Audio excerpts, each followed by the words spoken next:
Drama serial फर्क की next episodes में आप देखेंगे कि इरसा माँ बनने वाली होती है, मगर वो ये बात अभी कमाल को नहीं बताती। इरसा के सामने दानियाल की सारी हकीकत आ चुकी है। इरसा बानो को बताती है कि दानियाल बहुत ही घटिया शख्स है, उसने सिर्फ मुझे ही नहीं बल्कि कई और लड़कियों को भी धोखा दिया है। मेरी तरह और भी लड़कियों को शनाख्त बदल कर ब्लैकमेल कर चुका है। न जाने ये इंसान कितनी लड़कियों की जिंदगी बर्बाद कर चुका है, मगर अब मैं एजल की जिंदगी बर्बाद नहीं होने दूंगी। मैं कमाल को सब कुछ बता दूंगी। उसके बाद इरसा एजल के कमरे में आती है, जहां एजल दुल्हन बनी बैठी फोन पर बात कर रही होती है। इरसा कमाल के बहाने एजल के कमरे में आती है ताकि वो एजल को एक बार फिर से समझा सके, मगर एजल तो पहले ही अपनी जिंदगी बर्बाद करने का फैसला कर चुकी है। इरसा कहती है कि कमाल से बात करने आई थी, मुझे लगा कि वो तुम्हारे कमरे में होंगे। एजल को इरसा का बहाना समझ आ जाता है। वो उसे कहती है कि बाबा का तो बहाना है, आप जो बात मुझसे करने आई हैं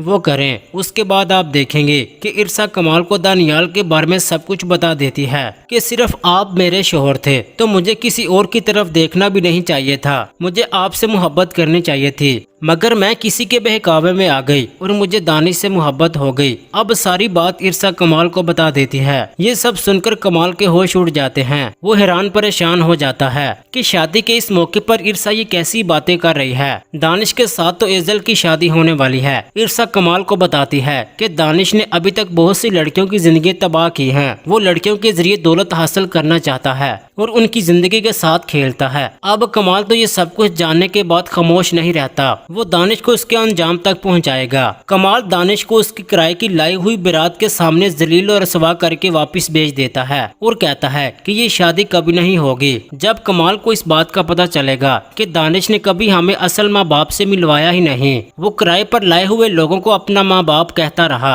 और हमारे साथ फ्रॉड करता रहा, और उसने इरसा को ब्लैकमेल करके इतनी बड़ी रकम भी हासिल कर ली, तब कमाल दानिश को कभी माफ नहीं करेगा। इसी फ्रॉड के केस में कमाल ही दानिश को जेल भिजवा देगा। उधर दूसरी तरफ आप देखेंगे कि जब एजल को इस बात का पता चलेगा कि दानिश ने उसे बहुत बड़ा धोखा दिया है, वो एक लालची और झूठा इंसान है, तब एजल को भी बहुत दुख होगा। फिर वो इरसा और कमाल से माफी मांग लेगी। उधर दानियाल जेल चला जाएगा। जी नाजरीन, क्या इस ड्रामे का यही एंड होना चाहिए? अपनी राय का इजहार कमेंट सेक्शन में लाजमी कर दें। वीडियो अच्छी लगी तो लाइक कर दें। अगर अभी तक आपने इस चैनल को सब्सक्राइब नहीं किया तो काइंडली सब्सक्राइब लाजमी कर दें ताकि हर आने वाली वीडियोस आपको मिलती रहें। शुक्रिया। अल्लाह हाफिज़।